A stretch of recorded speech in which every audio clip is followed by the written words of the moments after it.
Hi, this is Ruth Sanderson.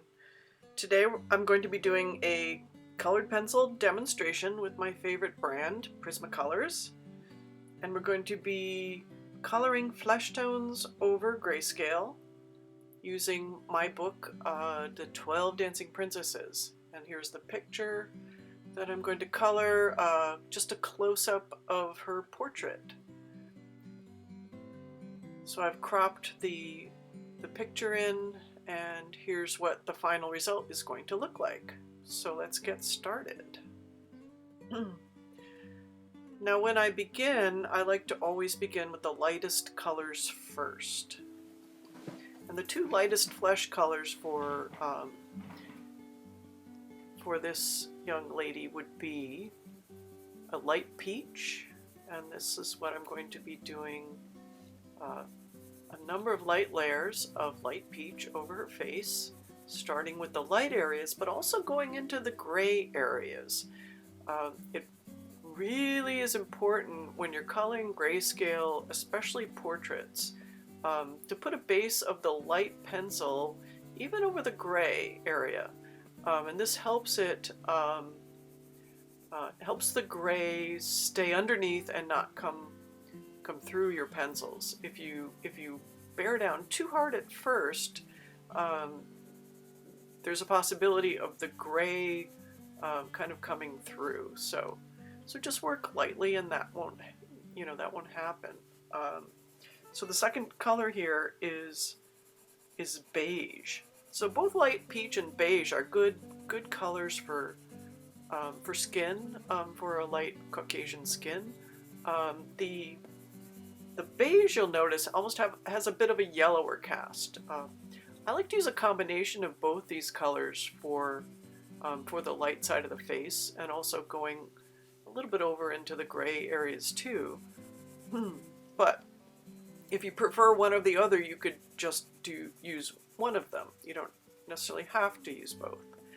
But you notice I am going into the grays also here. Here's the light peach again, and I'm going in the shadow, into these shadow areas of gray. These are what I would call kind of open shadows. They're not dark shadows, but if you layer them nicely with light pencil first, then now I'm picking up the peach pencil and doing a layer only in the shadow area for now. You don't want to put too much peach in the light area of the face, or it will be actually too dark.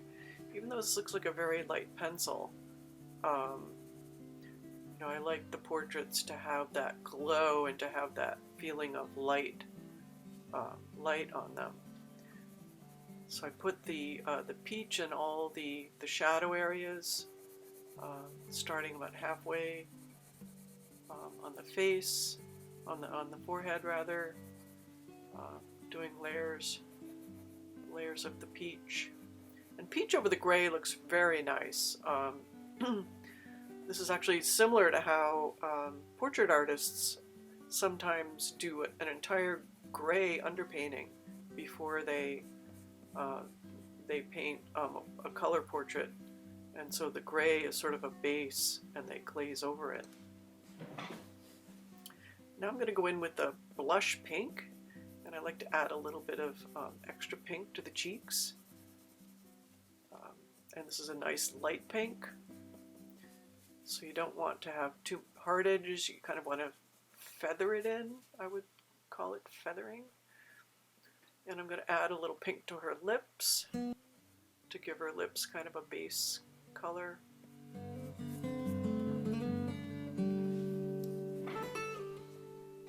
My favorite new color for flesh tone, especially for shadow areas, is a color called Nectar.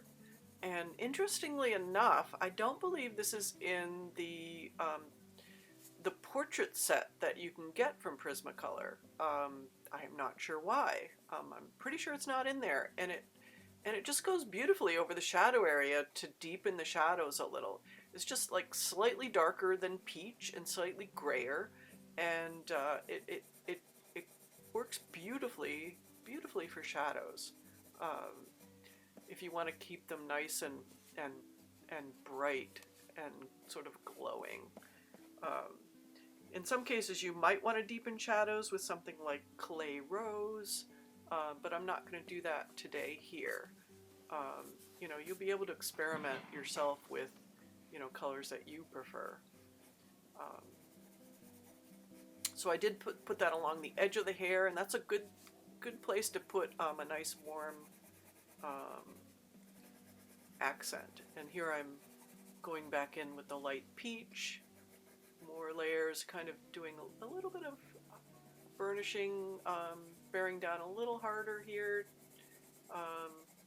You know, I could have done this in a couple layers, a couple even layers, but I'm bearing down a little harder, and I'm sort of working in that peach or the pink cheeks so that it's not like too splotchy, so that it really is smooth. And you notice how this is sort of smoothing out everything, and really when you bear down harder, even with this light peach, it darkens the flesh. Notice that, you know, that subtle, it's just a slightly subtly darker, and that's fine. I like this color. You know, I don't want her face to be too chalky. This is a really pretty color, and I could go back in also with, you know, with the beige if I feel like this is too pink. And I also notice I'm leaving just that little area on her forehead that's a highlight area, and I like to leave that area really looks like it's being hit by light. So now I'm going in with henna.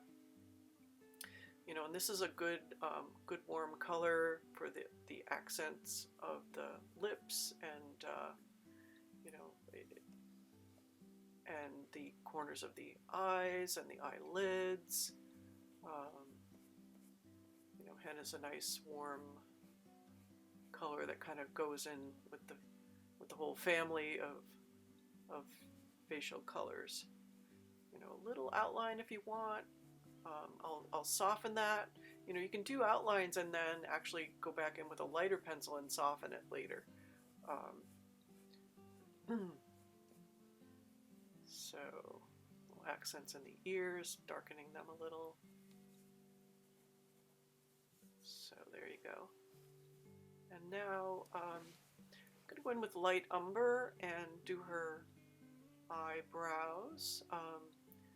This is my favorite color for the darkest brown usually of blonde hair. I mean, you can go in a little darker if you want, but I find that light umber, because blonde hair is basically pretty light, so this light umber makes a good color for the darkest areas, sort of the shadow areas of blonde hair. And this way it doesn't get too dark. Usually I'll do the hair first. In this case I'm sort of jumping in and doing it after because I wanted to jump right in with the portrait.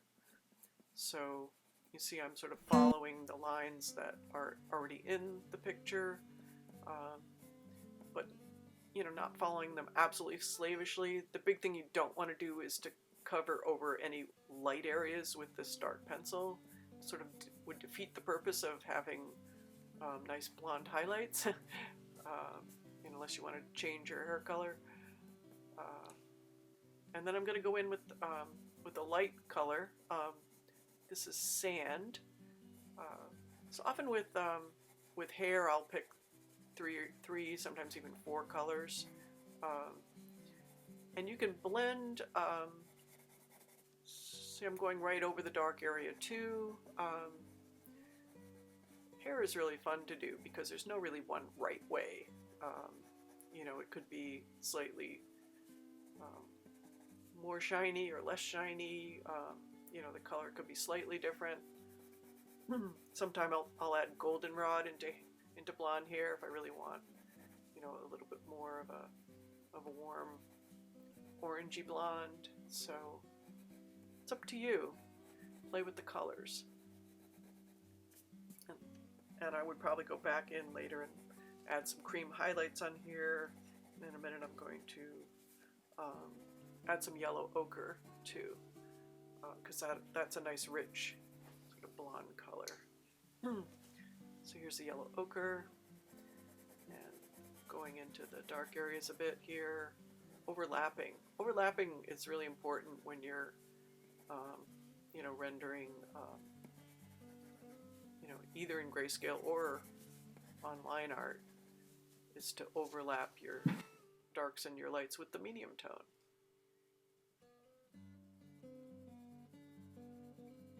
So going back in, adding a little more peach here.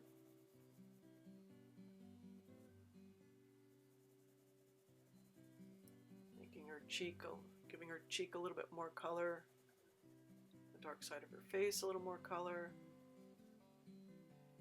Really like that glowing shadow area.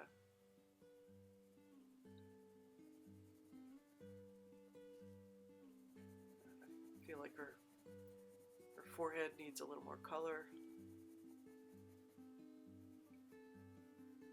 Notice along the hairline. Looks really nice if you put a nice warm accent line. I like to keep the shadows simple and the highlight area fairly simple. So you notice it's two values.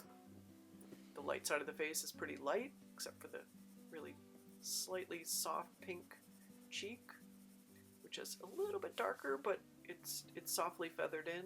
And then that whole shadow side of the face is really kind of one value. And I'm going to